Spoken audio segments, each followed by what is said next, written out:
Listo, ya que comenzamos a grabar. Muy buenas tardes para todos, espero se encuentren muy bien. El día de hoy, como les comenté en el grupo, vamos a estar revisando un caso clínico. Un caso clínico muy especial porque nos enfrenta a algo complejo y es hacer un diagnóstico diferencial entre dos patologías que en determinadas circunstancias es difícil discriminar cuál es la condición que nos explica el paciente. Para poder estar principalmente centrados en la presentación, voy a quitar la cámara y así también los que queden viendo el video, la grabación, van a estar también centrados en ello. Bueno, ¿alguien me puede comentar si ya se ve la pantalla?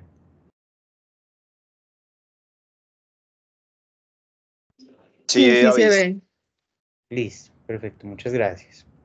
Bueno, entonces para el día de hoy vamos a estar revisando 6 puntos principalmente.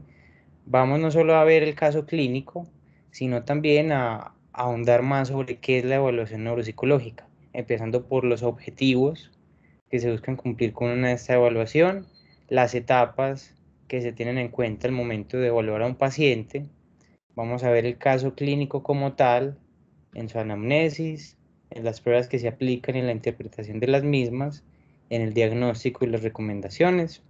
Vamos a hablar sobre los diagnósticos en neuropsicología, tocando el tema de lo que es el diagnóstico sindrómico y el diagnóstico etiológico. Vamos a ver la importancia de acudir a la bibliografía, a la literatura, a las bases de la universidad para buscar casos clínicos o casos o reportes de casos o artículos que nos complementen pues estos pacientes que nos dejan y nos llenan de dudas para tener más claridad, y vamos a ver cómo un artículo en específico nos aclara muchas cosas con este caso, y nos vamos a preguntar para qué el paciente es evaluado, cómo eso beneficia a este paciente, cómo esa evaluación neuropsicológica le aporta a su vida. Y hablamos ahí entonces en ese caso de que un aspecto que le aporta son las remisiones. Vamos a tener un material guía a lo largo de toda la presentación, y es este libro gratuito del doctor Ardila y la doctora Ostrowski que publicaron en el 2012, que se llama Guía para el Diagnóstico Neuropsicológico. Es un libro muy bueno, de ahí voy a estar sacando gran parte del material teórico de la presentación, y más adelante yo se los voy a compartir por el grupo para que le echen una ojeada.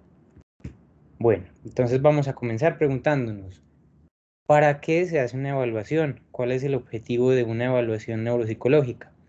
Y hay que empezar aclarando que todo examen clínico tiene un objetivo fundamental, y es buscar posibles anormalidades. Entonces, de esta forma, cuando un neurólogo hace un examen clínico neurológico, lo que busca son anormalidades neurológicas. Pueden ser de funciones perceptuales, motoras, visuales, etcétera, pero son anormalidades neurológicas. Cuando un psiquiatra hace un análisis o un examen clínico psiquiátrico, lo que busca son anormalidades psiquiátricas, desórdenes del estado mental.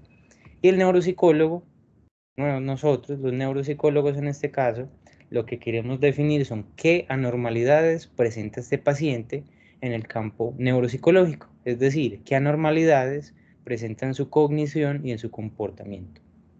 También se ven otros objetivos adicionales que dependen de muchas cosas. Algunos son relacionados con el pronóstico del paciente, cómo ha evolucionado, qué se puede esperar, qué tratamiento es el mejor o el más recomendado, a qué se debe, a qué se puede deber esta condición que nos encontramos, o muchos más. Pero en sí, cuando un neurólogo, o en el caso de un psiquiatra, envía una evaluación neuropsicológica, lo que quiere es que le propongamos un diagnóstico. Entonces, por ello, más adelante nos vamos a centrar puntualmente en este tema de lo que es el diagnóstico para nosotros.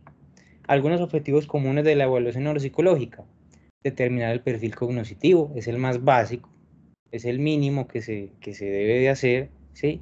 Usualmente son pacientes que llegan después de un daño cerebral, un trauma de cráneo, una enfermedad cerebrovascular, un tumor, aunque también son pacientes que se quiere dilucidar si tienen un proceso normal del envejecimiento, o es algo neurodegenerativo y va a ir hacia una demencia, o es un niño que tiene un problema del desarrollo. Pero en todo caso, la idea es definir cómo está su perfil cognitivo.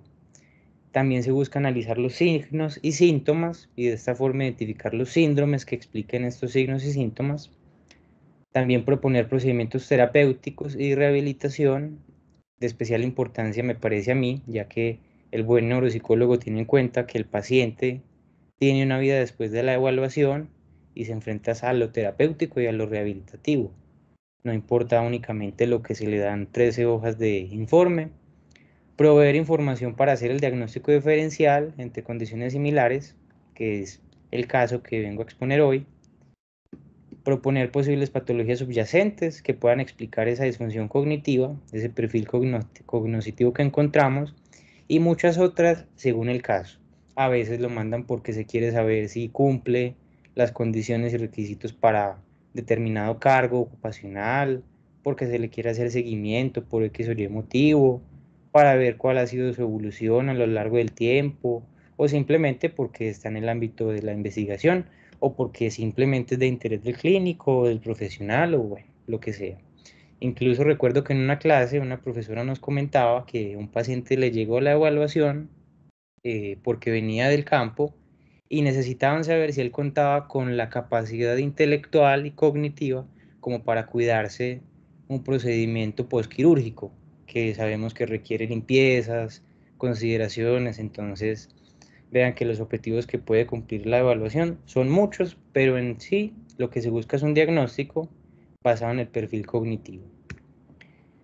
También hay que tener en cuenta que esa evaluación neuropsicológica consta usualmente de 3 etapas que son bien descritas: la historia clínica y entablar una buena relación con el paciente, que es lo que se llama el rapport y el encuadre, la aplicación de pruebas y también el análisis de resultados y la elaboración del informe. Cuando hablamos del primer punto de historia clínica y relación con el paciente, hay que tener en cuenta que con frecuencia ese primer contacto con el paciente es el momento en que podemos empezar a establecer la buena relación, que después, cuando apliquemos las pruebas, va a permitir que él sea colaborador, que dé su máximo empeño y esfuerzo, y que como profesionales nos crea y le crea lo que estamos haciendo y pidiéndole que haga. Muy importante saber que en este momento se debe rellenar toda la historia clínica, es decir, registrar la información acerca de los problemas de los que se aqueja el paciente, y aquí hay que ser muy minucioso y detallado. Hay que preguntar por qué viene, por qué lo mandan, qué es lo que pasa, qué ha pasado, cómo ha evolucionado a lo largo del tiempo, qué ha cambiado. Y es muy útil agregar en el informe, ahorita lo vamos a ver en la anamnesis, datos textuales del paciente, abrir entre comillas y agregar la información textual del paciente. Esto le permite al clínico, al profesional que después vaya a leer el informe, prácticamente saber o pensar o lograr darse una idea de cuál es la interpretación del paciente sobre lo que está padeciendo, de lo que está sufriendo. Y también importante explicarle al paciente cuál es el objetivo de la evaluación, qué es lo que se busca, cuánto se puede tardar, qué puede esperar, qué sigue después de eso. Luego empezamos todo el área de la aplicación de pruebas, pero obviamente antes de aplicarlas se debe hacer una selección oportuna y adecuada de las pruebas que dependen de la condición del paciente. Si un paciente tiene una alteración frontal, pues entonces el enfoque va a ser principalmente en pruebas de función ejecutiva. Vamos a valorar específicamente cómo está ese comportamiento y podemos dejar en segundo plano pruebas, por ejemplo, de percepción o cosas por el estilo, porque la patología por la que llega o la lesión con la que llega es frontal. En caso contrario, de si es un paciente, por ejemplo, con un tumor occipital, entonces la evaluación y las pruebas que se emplean son distintas, se dirigirían a otras cosas.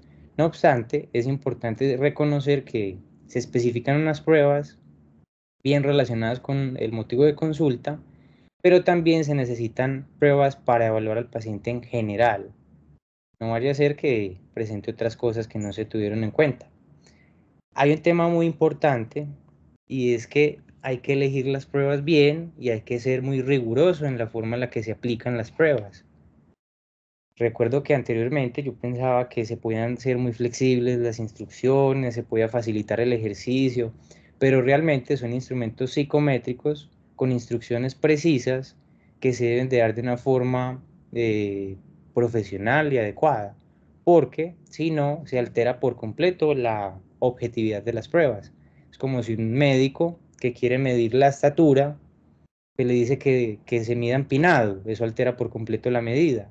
O es como si el médico quisiera medir la presión arterial, pero pone el aparato para medir la presión en un lugar que no es, o de una forma que no se debe hacer. Eso altera por completo el resultado. Obviamente, le da una altura, pero es una altura equívoca.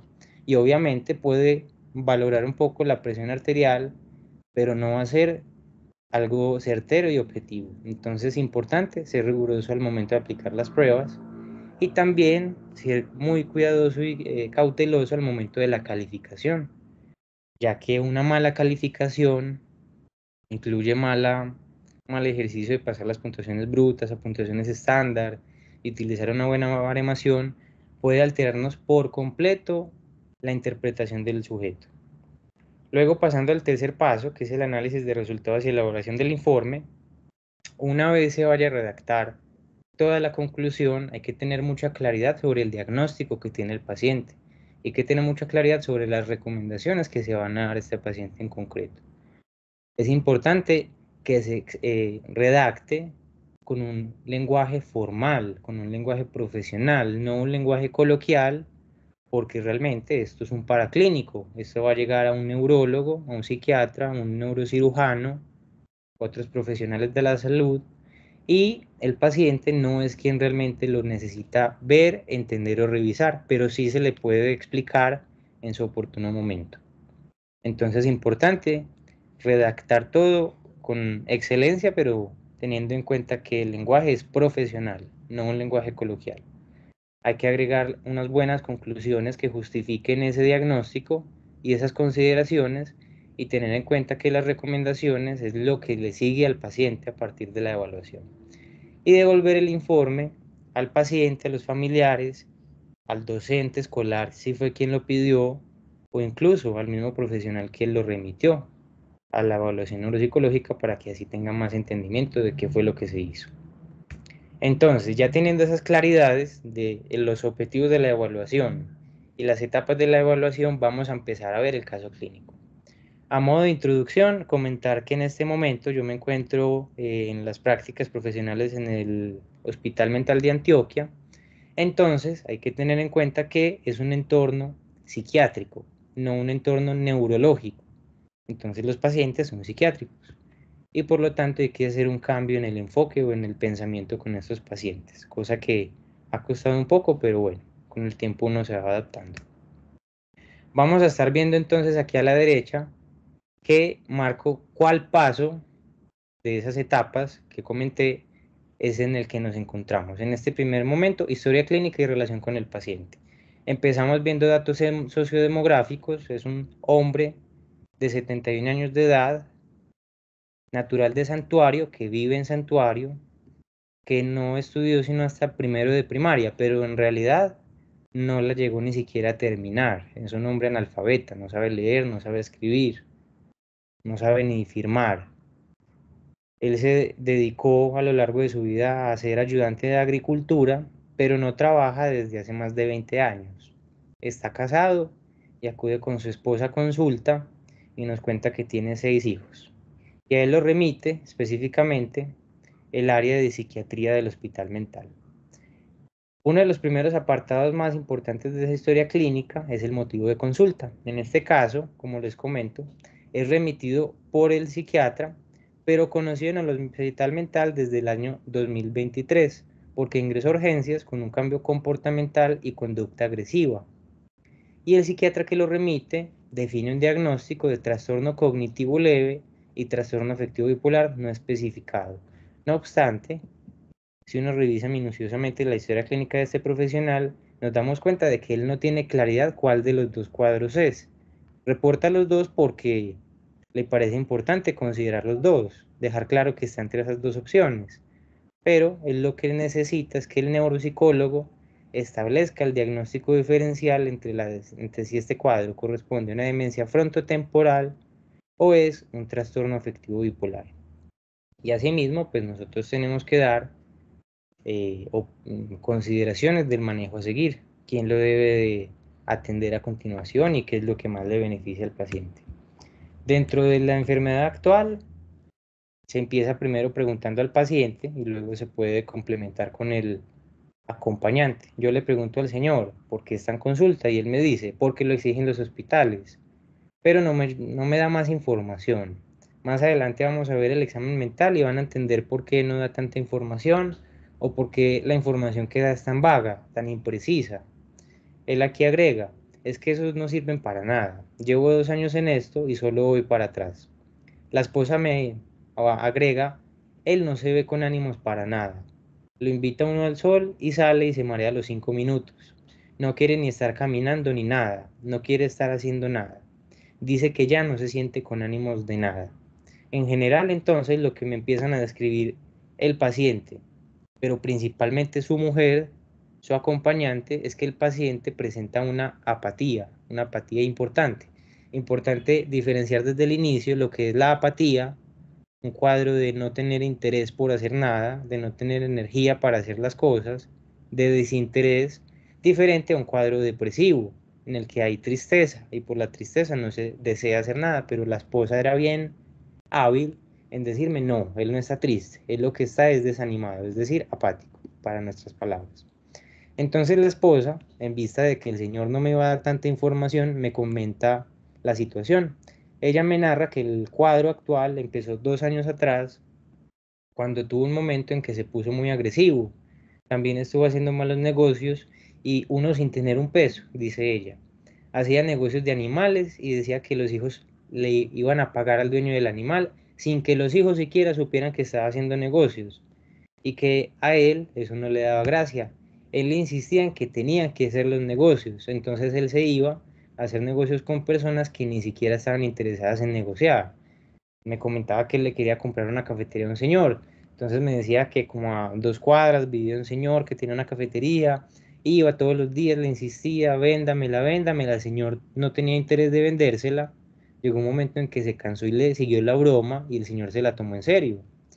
Entonces, a pesar de no pactar negocio alguno, el señor le exigía y le demandaba a sus familiares que fueran a atender su cafetería.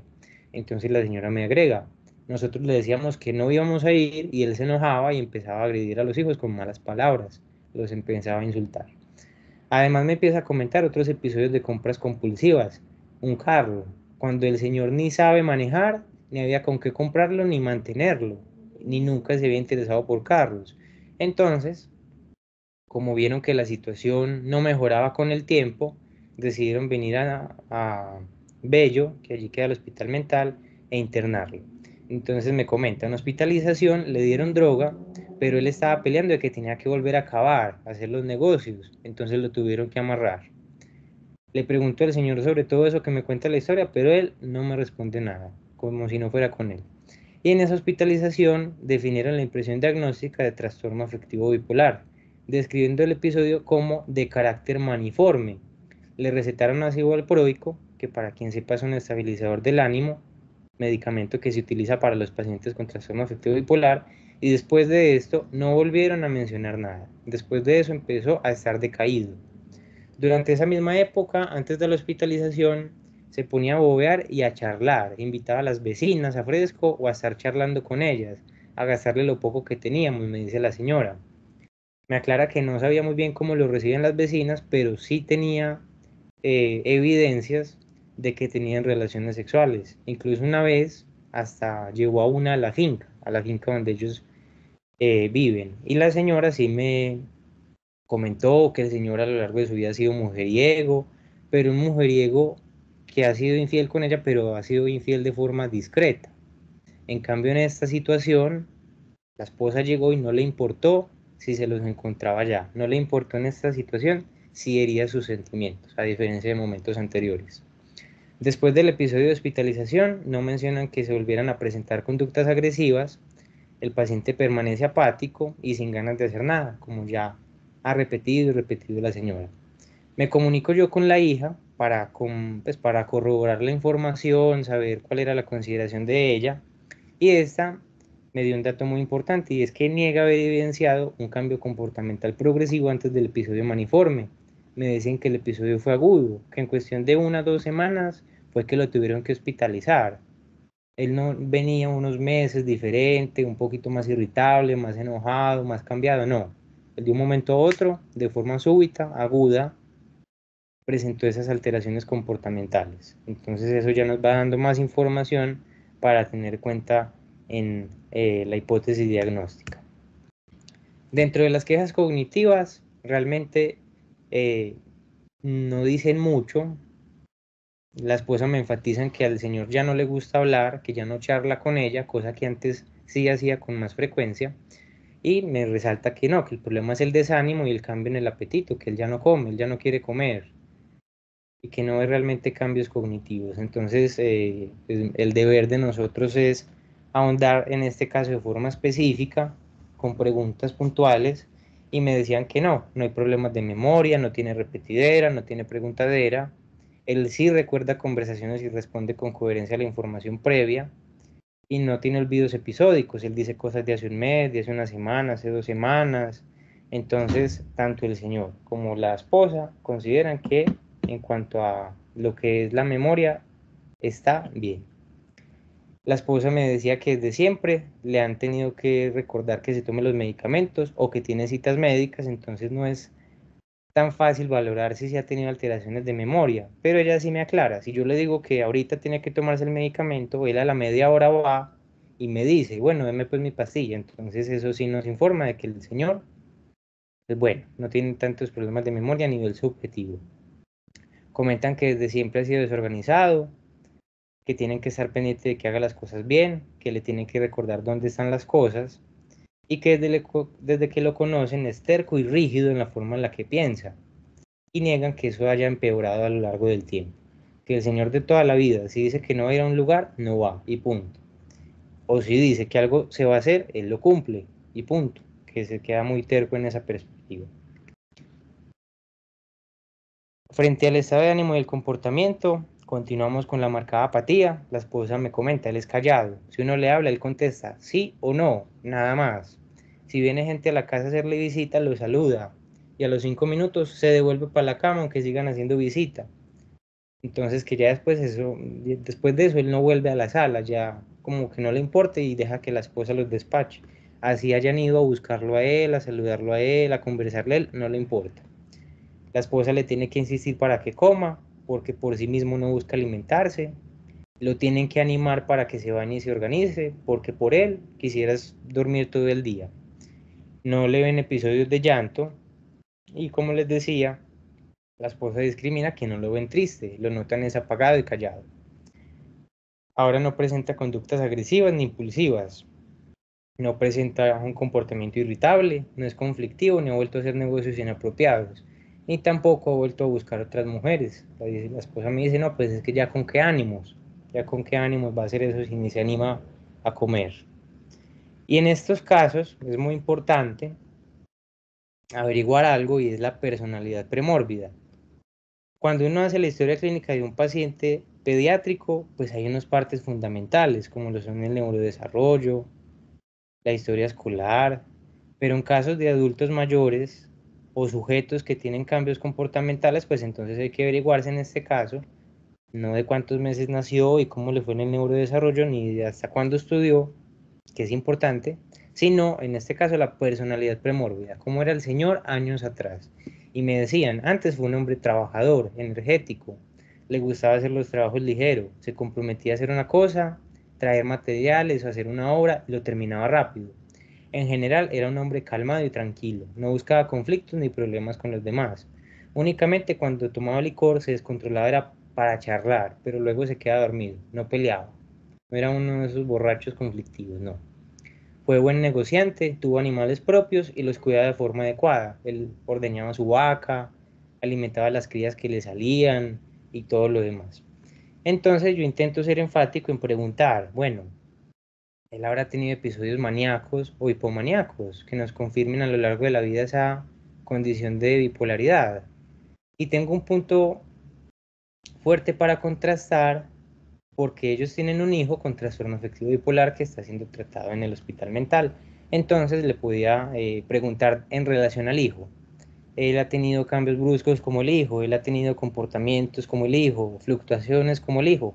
Y la esposa me decía, no, no y no. Él es estable y ha sido estable en su comportamiento, sino hasta 2 años atrás que pasó esto. Entonces, en esa misma comunicación con la hija, ella me aclaraba, bueno, él sí es un poquito irritable, siempre lo fue, acelerado y agresivo, que si algo no le gustaba se irritaba, y si no se hacía de su santa voluntad se enojaba. Pero ella me decía que no, que para nada era como el hermano, que él no fluctuaba, que él no tenía esos cambios anímicos, que él únicamente era acelerado y agresivo cuando se enojaba, porque era irritable, él era de temperamento, él era de carácter. Entonces aquí, bueno, logran diferenciar la esposa y la hija que a lo largo de sus 70 años de edad no tuvo episodios maníacos o hipomaníacos. Hay un tema muy importante también y es la funcionalidad del paciente.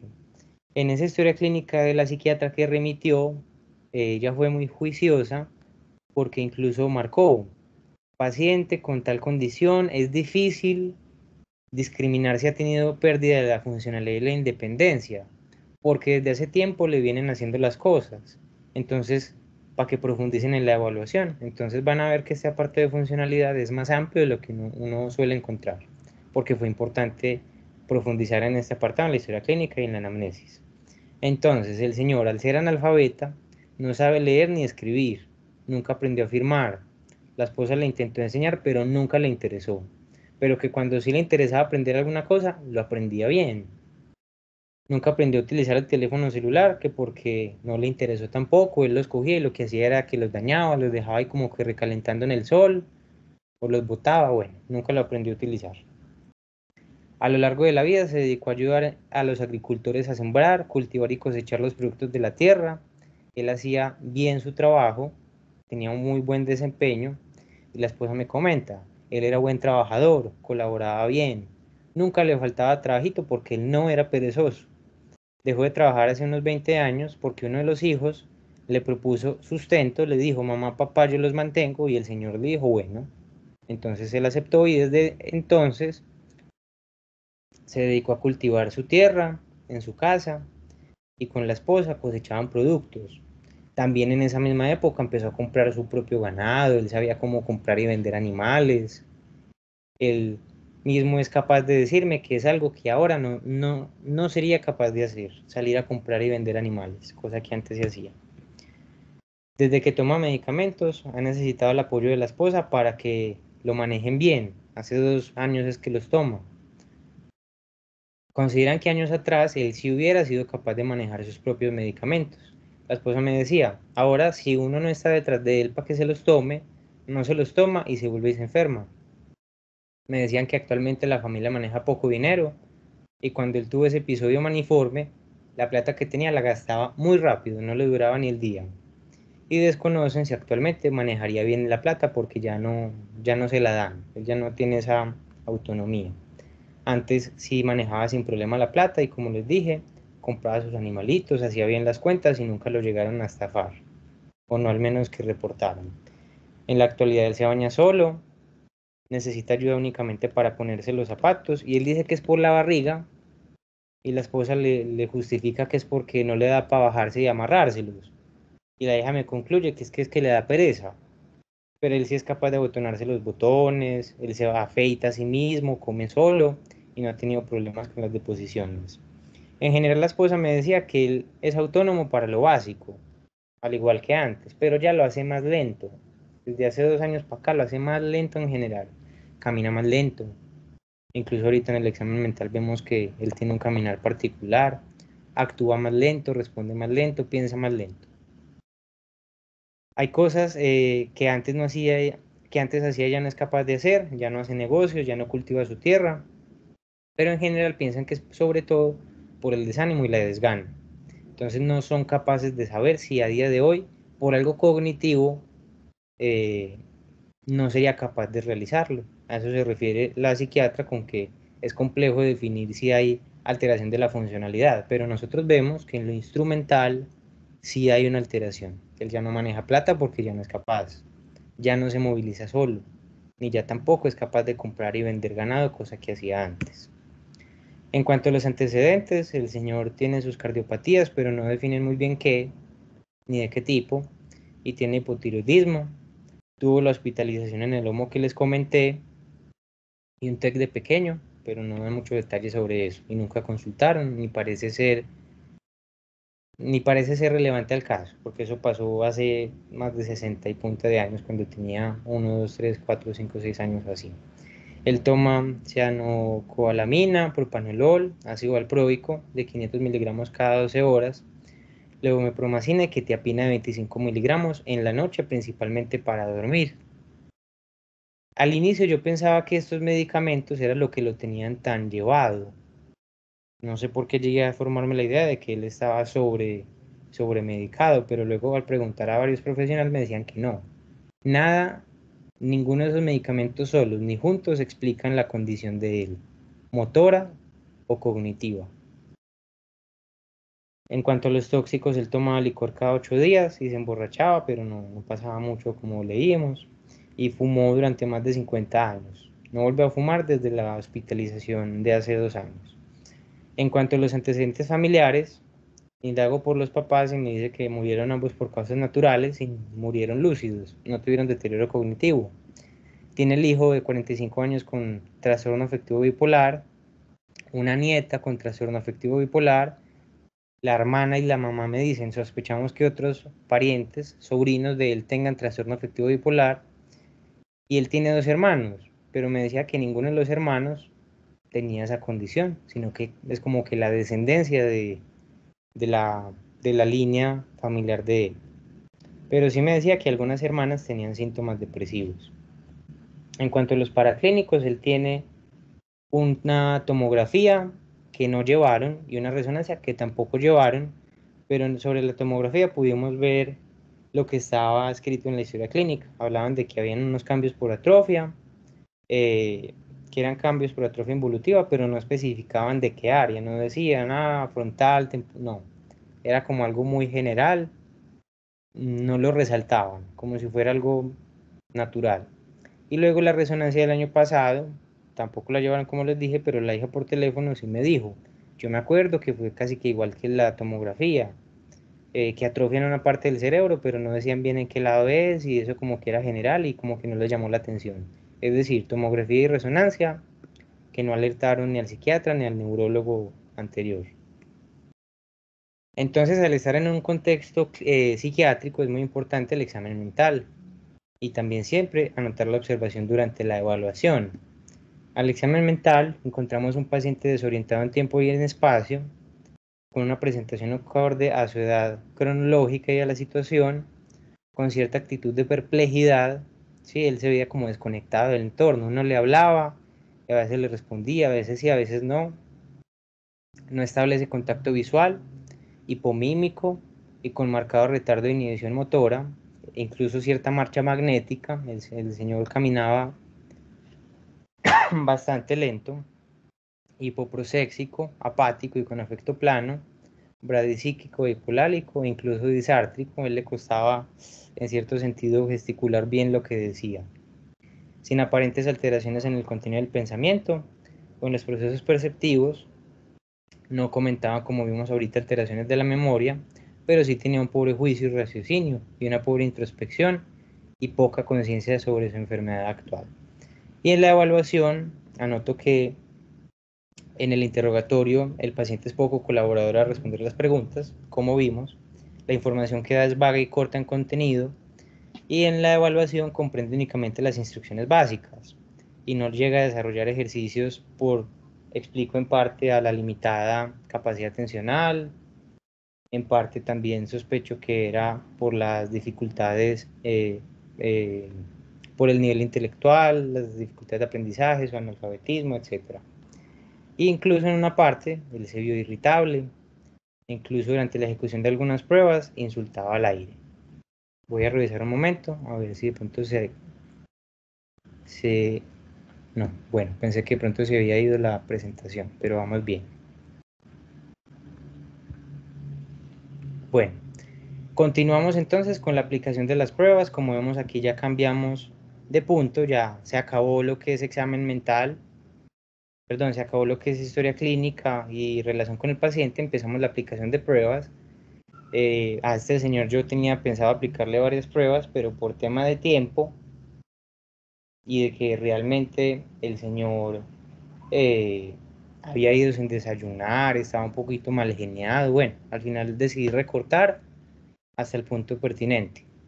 Pero ya aquí empezamos a ver que en el mini mental, que lo que se busca es hacer un tamizaje general de su función, logra un puntaje de 17, entonces ya es indicativo de deterioro cognitivo. Y aquí sobre todo lo que más me llama la atención es esta copia de esta figura. En principio uno le dice, cópieme esta figura, tal cual la ve, esta fue su copia, dos casi círculos que ni siquiera llegan a estar juntos. Entonces, bueno, ya ahí hay elementos importantes a considerar. En la atención se encuentra una disproxia generalizada. En la cancelación de edad, tanto visual como auditiva, le va mal, omite muchos elementos, incluso en la auditiva comete algunos errores por impulsividad, y en el ejercicio del TMTA, que uno esperaría que sí fuera capaz de hacerlo a pesar de ser analfabeta, pues no lo llega ni a entender. Aquí yo les pongo la foto de cómo desarrolló el ejemplo.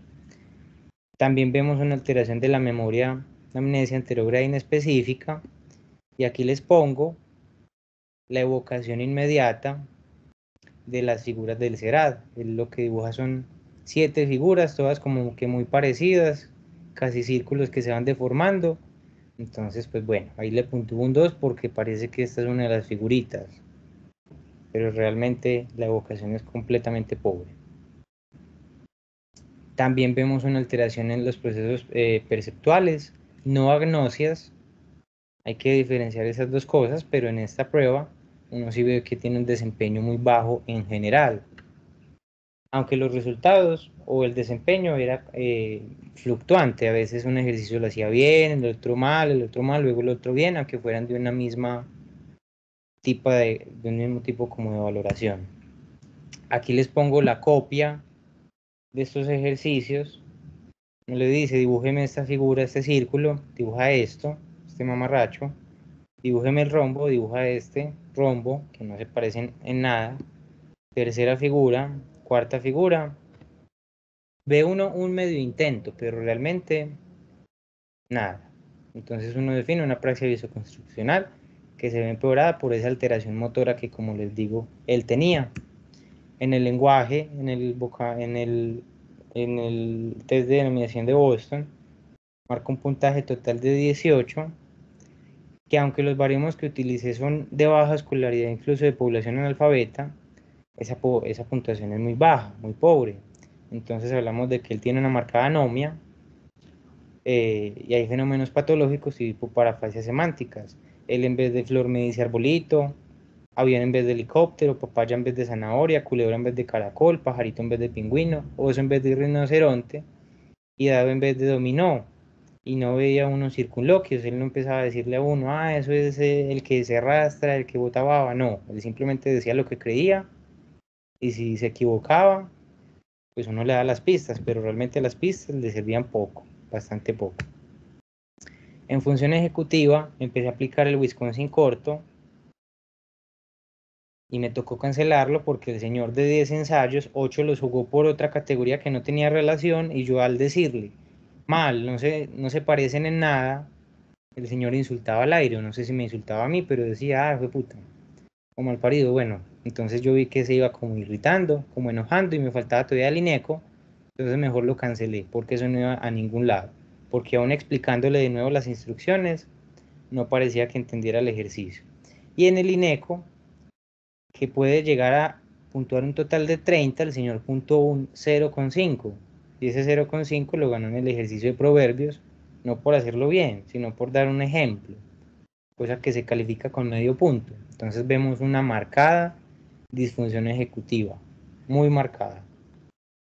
Aplicamos otras escalas de comportamiento a la esposa. La esposa nos comenta que él tiene unas alteraciones comportamentales moderadas, caracterizadas por esa apatía, pérdida de espontaneidad, indiferencia, inflexibilidad, negligencia personal, desorganización, pérdida del conocimiento de la enfermedad, logopenia, apraxia verbal y juicio pobre. Y en las habilidades adaptativas y en la funcionalidad vemos que es alguien totalmente dependiente para las actividades instrumentales de la vida diaria. Pero hacemos la aclaratoria. Resalta que varias actividades no las realizaba de forma independiente desde antes del inicio de la enfermedad actual. Sin embargo, se observa ahora mayor incapacidad para desarrollar las actividades que antes dominaba. Manejo de la plata, independencia para movilizarse, etcétera. Y en el FAST y el EDG nos da una puntuación de 4 que nos define que el señor se encuentra en un estado de deterioro cognitivo leve, al ser dependiente o tener dificultades en esas actividades instrumentales. Entonces, ya cambiamos de etapa, ya vimos la historia clínica, vimos la aplicación de pruebas y ahora estamos en el análisis de resultados y elaboración de informes. Aquí les reúno los hallazgos que tenemos hasta el momento para ver quién se anima a dar una consideración sobre un diagnóstico. Entonces tenemos a nivel cognitivo que el señor presenta una alteración general de los procesos cognitivos superiores, disprosexia generalizada, amnesia interograda inespecífica, apraxia visoconstruccional, alteraciones visoperceptuales, la anomia y la grave alteración ejecutiva. A nivel comportamental y emocional vemos los problemas neuropsiquiátricos moderados relacionados con ese afecto apático y la abulia. Y a nivel adaptativo vemos que es dependiente para las actividades instrumentales de la vida diaria. Entonces yo quisiera saber ustedes qué opinan hasta el momento, qué consideración tienen.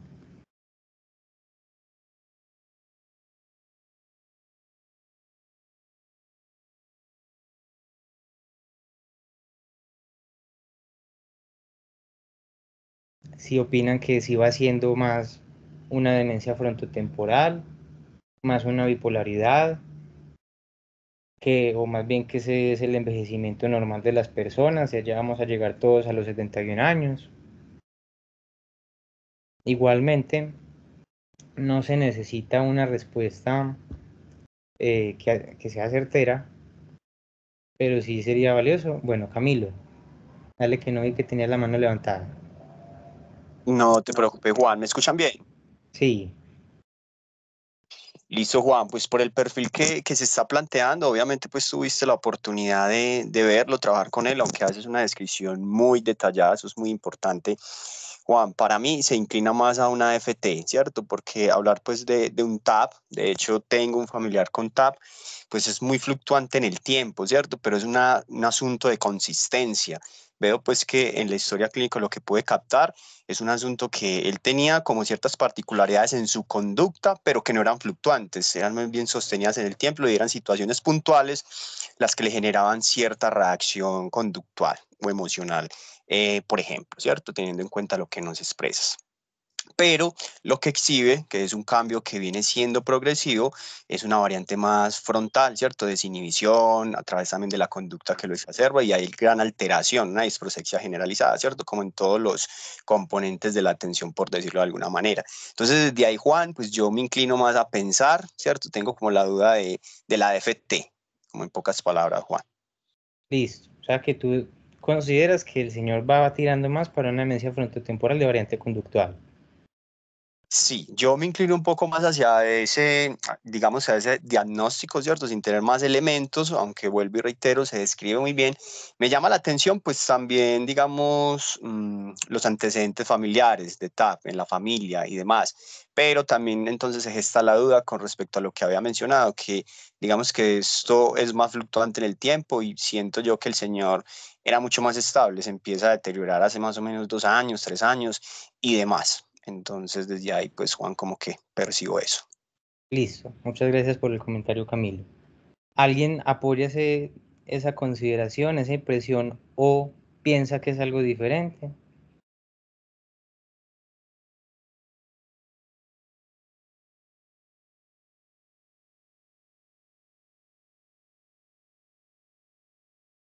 Bueno, vamos entonces a continuar.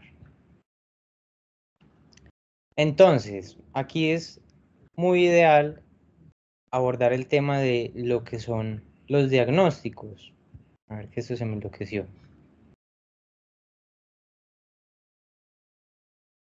Listo, ya. Ahora sí.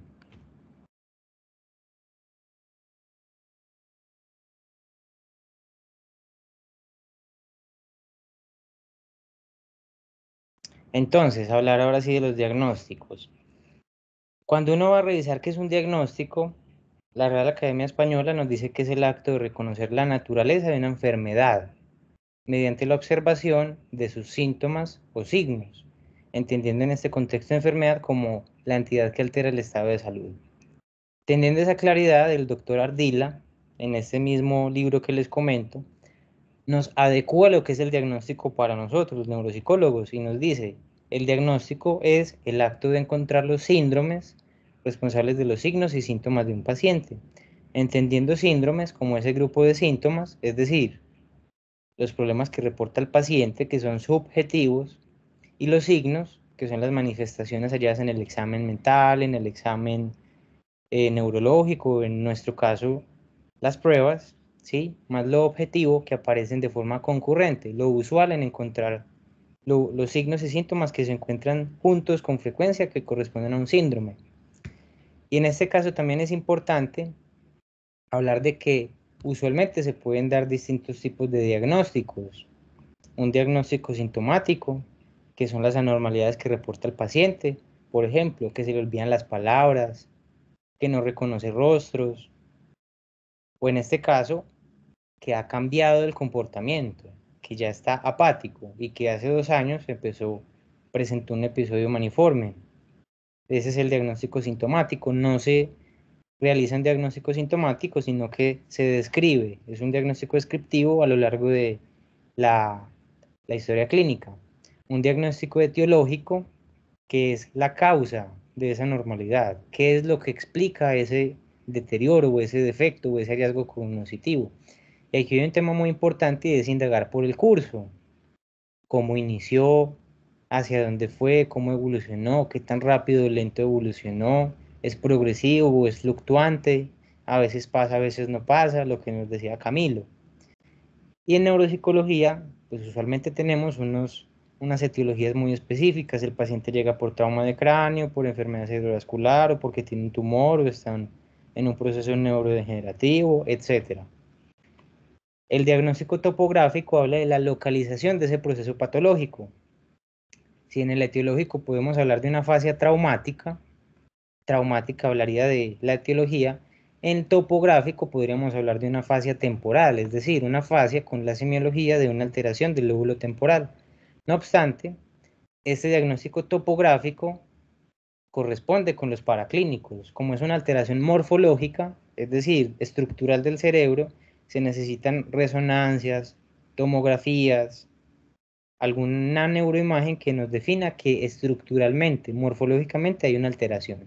No obstante, las evaluaciones neuropsicológicas perfilan la alteración. Uno puede hablar de disfunción frontal o disfunción frontotemporal o disfunción temporal mesial, si hay alteraciones de memoria, por ejemplo.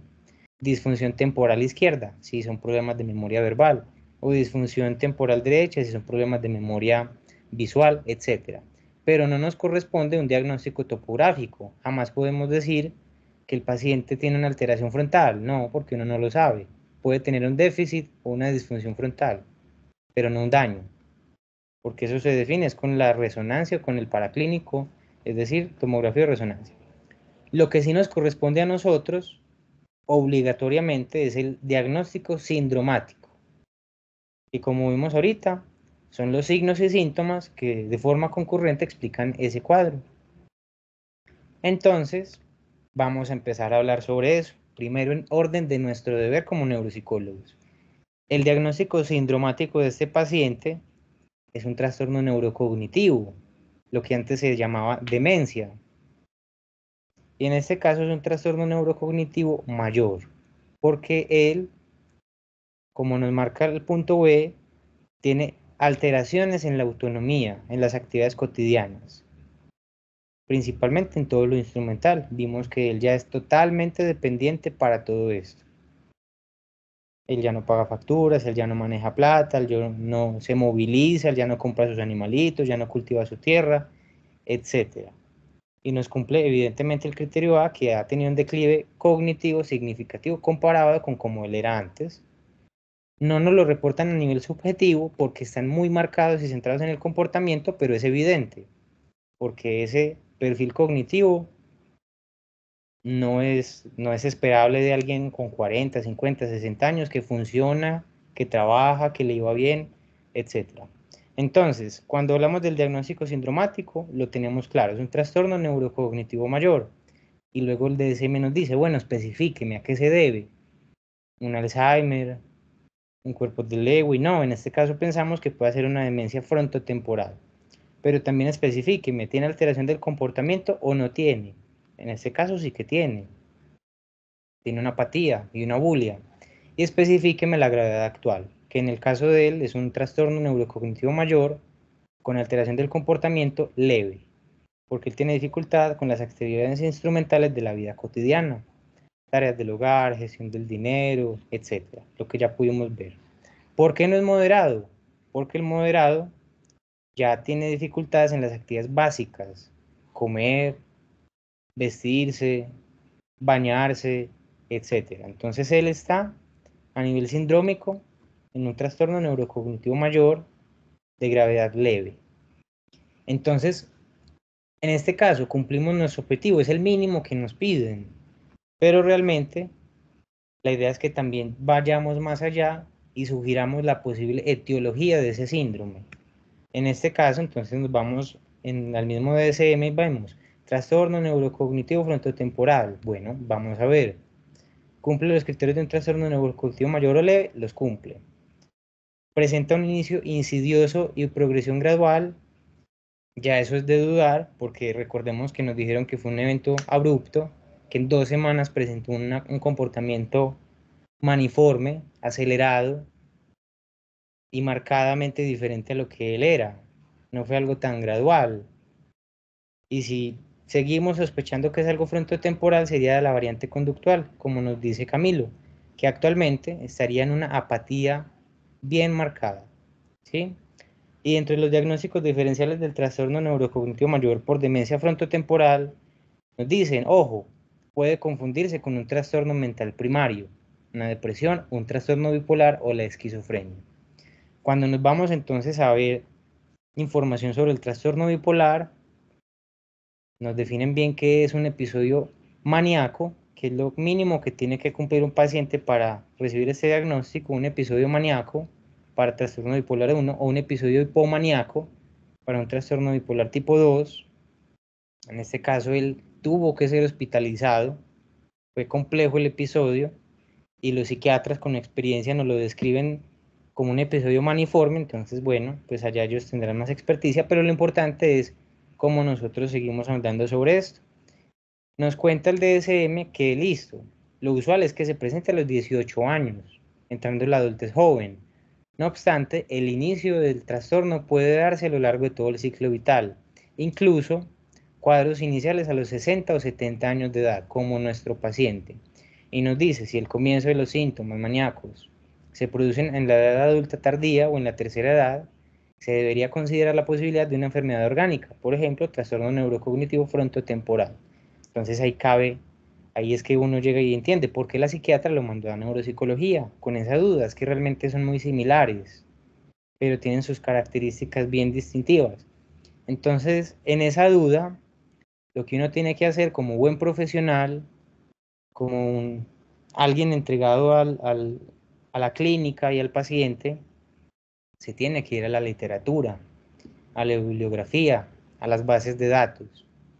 Y yo empiezo a buscar demencia frontotemporal tardía, perdón, demencia frontotemporal, sí, tardía, porque usualmente, como Camilo nos decía, eso es una demencia precoz, entre la quinta y sexta década de edad, él ya estaba empezando la octava, entonces, sí, eh, busco yo diagnóstico diferencial entre demencia frontotemporal y trastorno bipolar de inicio tardío, un artículo del 2010 de Leandro Damián Sousa que nos queda perfecto para este caso.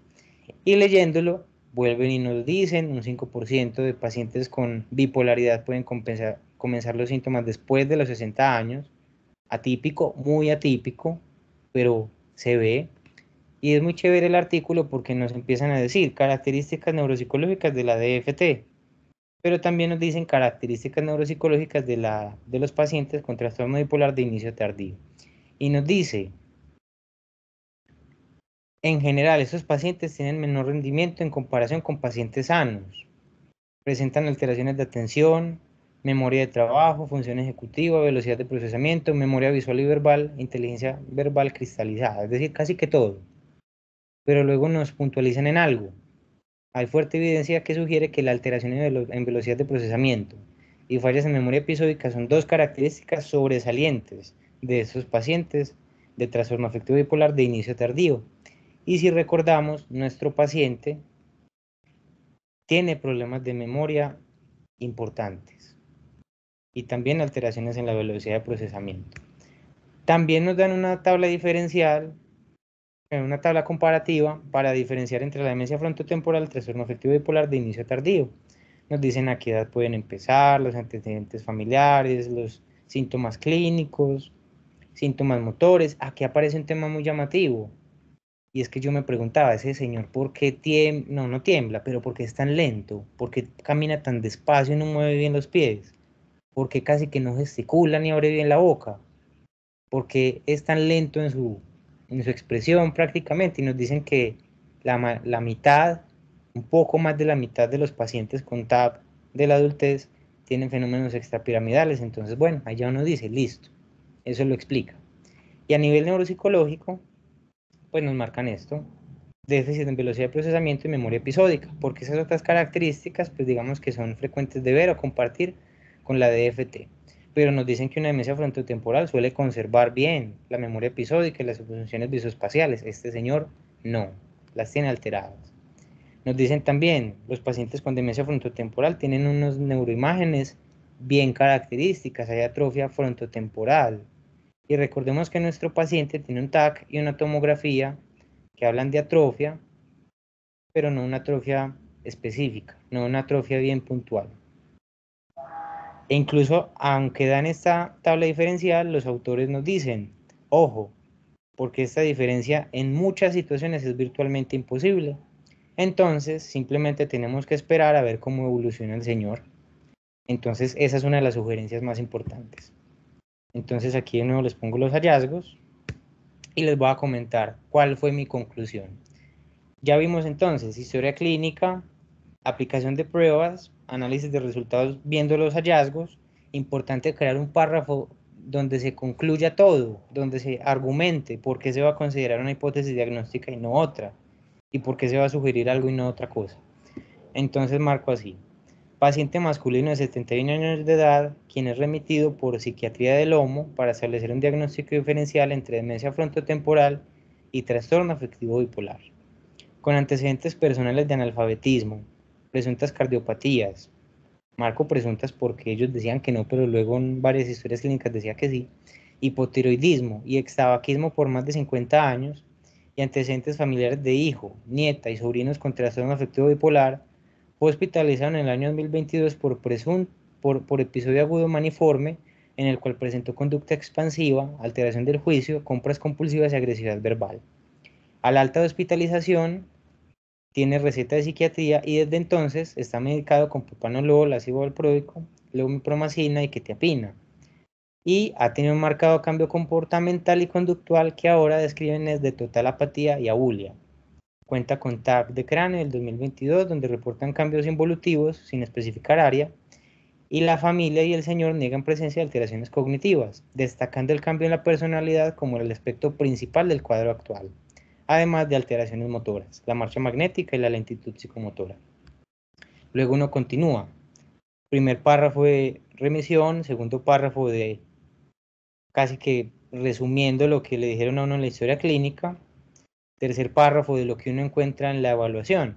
En la evaluación neuropsicológica se encuentra un perfil cognitivo caracterizado por una alteración generalizada de los procesos mentales superiores, disprosexia, amnesia, apraxia visoconstructiva, alteración visoperceptual, anomia y grave alteración ejecutiva.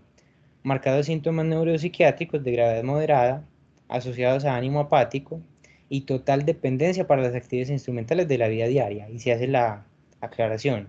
Estas no logran ser totalmente objetivas, pues desde tiempo atrás necesita ayuda para realizar varias labores, sin embargo su apatía y alteración motora son lo que más limita su funcionalidad e independencia en la actualidad. Ese es el reporte, eso es lo que se marca.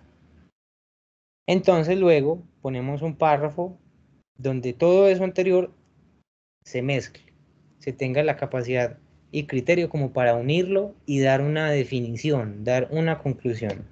Lo anterior permite reconocer la presencia de un trastorno neurocognitivo mayor de gravedad leve, el análisis sindrómico, diagnóstico sindrómico, y continuamos. Cabe resaltar que la actual evolución del cuadro dificulta reconocer si este síndrome corresponde con una etiología psiquiátrica, es decir, un trastorno afectivo bipolar o neurodegenerativo, degeneración frontotemporal. No obstante, uno se atreve a hacer la aclaración y dice, la aparición aguda del episodio y sus características maniformes, el beneficio del ácido valproico, los parientes con TAP, es decir, trastorno afectivo bipolar, la natalidad de santuario, porque en santuario es frecuente la población con trastorno afectivo bipolar, y las alteraciones en memoria episódica y velocidad de procesamiento, que son características sobresalientes de pacientes con TAP de debut de la adultez, sugieren que efectivamente presenta un trastorno afectivo bipolar. Es decir, aquí con todo lo que se indagó podemos definir y sustentar, incluso con teoría y literatura científica, que el paciente cumple un perfil de alguien con TAP de la adultez. Y luego continuamos. Por otro lado, la edad de aparición del episodio maniforme, la ausencia de un inicio insidioso y gradual, porque recordemos que eso fue súbito, de una semana a otra, y en 2 terminaron hospitalizándolo, el déficit cognitivo generalizado, que incluye amnesia, apraxia y alteraciones visoperceptuales, las alteraciones motoras y la falta de especificidad del reporte radiológico de degeneración frontotemporal permiten descartar que la condición actual sea explicada por una demencia frontotemporal. Y luego un párrafo donde se explique qué se sugiere, qué sigue después de esto. Y se dice, se requiere una valoración por psiquiatría para considerar manejo a seguir, que sepan que el medicamento que le dieron le sirvió mucho, intervenir al paciente con estimulación cognitiva para que no se nos acelere el deterioro, porque él ya está desacostado 24/7, y realizar una nueva valoración neuropsicológica en un año para lograr mayor certeza frente a la etiología de la condición actual. Asimismo, se sugiere la valoración por neurología para profundizar sobre las alteraciones extrapiramidales que presenta el paciente, porque incluso el artículo que les comenté dice que gran parte de estos pacientes cursan con demencia por Parkinson. Entonces, pues bueno, ya eso es deber del neurólogo, que defina si tiene bradicinesia, si tiene temblor o no tiene temblor, si tiene rigidez y si tiene alteraciones de la marcha y la postura. No es nuestro caso.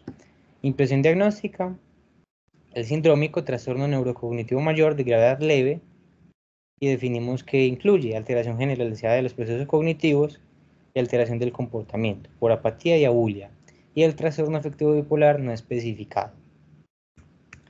Recomendaciones: consulte con el psiquiatra para ver qué manejo sugiere, consulte con neurólogo para ver las alteraciones extrapiramidales, rehabilitación neuropsicológica para explicarle a la familia la condición, estimular al señor para preservar el estado actual y que no se acelere, y evaluación en un año para ver qué pasa después de esto. Bueno, hasta aquí llega entonces la presentación. Yo les dejo esta foto. Es de un libro, creo que es de Neuropsicología Infantil de Arango Lasprilla, que dice: el neuropsicólogo evalúa, diagnostica y clasifica, pero fundamentalmente recoge información para el diseño de un plan de tratamiento neuropsicológico personalizado. Porque el neuropsicólogo, si solo evalúa, pues realmente queda con una labor poco útil para el paciente. Puede ser útil para el neurólogo, pero para el paciente eso le queda como algo ausente. Entonces, bueno, quisiera, Camilo, ver tú qué opinas, por ejemplo, de estas conclusiones, en vista de que tú pensabas que era, por ejemplo, demencia frontotemporal. ¿Cambia el concepto o sigues manteniendo que es una demencia frontotemporal? Juan, bueno, pues en primer lugar agradecerte y yo creo que algo que me estaba preguntando, pues no, más bien preguntándonos, reflexionando, y es la complejidad y la responsabilidad tan grande, ¿cierto? De los casos que desbordan muchas veces la teoría y demás, o también el conocimiento en un lugar, en un momento preciso. Entonces es, digamos, esa búsqueda exhaustiva, porque creo que acá el asunto es bastante complejo y me estaba llamando también la atención de lo anómico, ¿cierto? Las fallas pues anómicas que también tenía el paciente. Entonces, creo yo que con lo que has explicado, pues se amplía, se justifica sobre todo la impresión diagnóstica.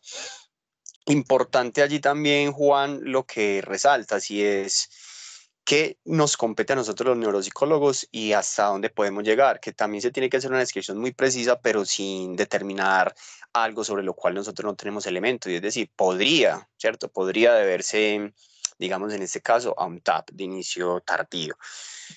No obstante, Juan, pues yo sigo pensando muchas cositas de la DFT, ¿cierto? Pero ya con lo que explicas, lo que resaltas también del DSM y este documento, pues que creo que es muy preciso para el caso, pues yo creería que desde allí hay un diagnóstico bien fundamentado.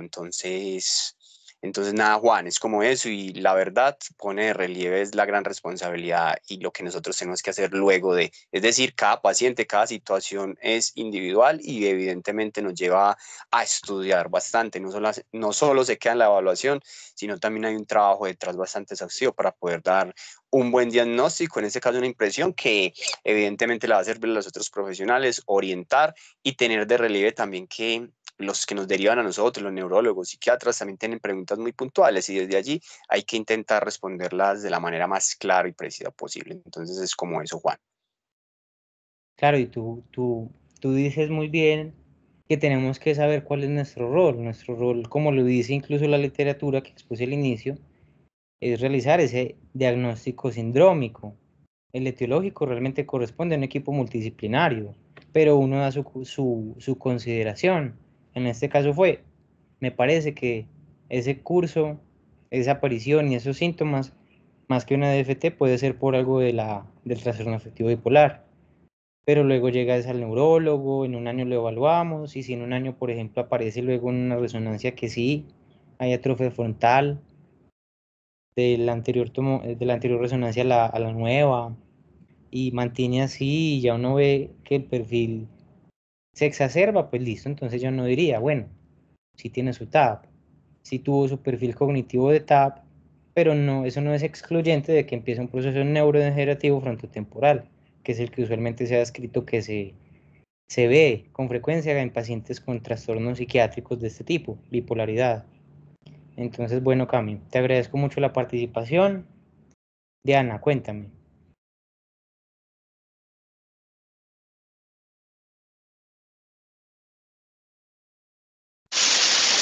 Pero es que tengo el micrófono muy malo. ¿Sí Ah, pero cuando hablas, cuando no hablas, sí, ahora sí me escucha. Es que pesar, es que tengo el micrófono malo y por eso quería dar un no, comentario Diana, sobre realmente esto que no, me no se ponen te aquí. escucha. Qué pena. Sí, sí, sí. A la próxima será porque se me dañó el micrófono. Si quieres, lo escribes y yo lo leo. Perfecto.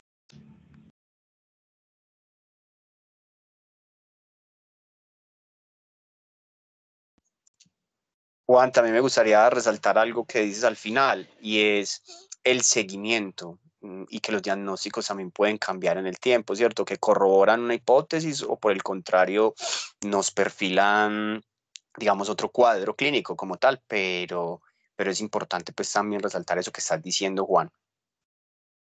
Sí, importantísimo, pues saber redirigir al paciente a donde tenga que llegar, porque si le revisan esos fenómenos extrapiramidales y el neurólogo también con su compromiso considera otra cosa, pues son datos importantes.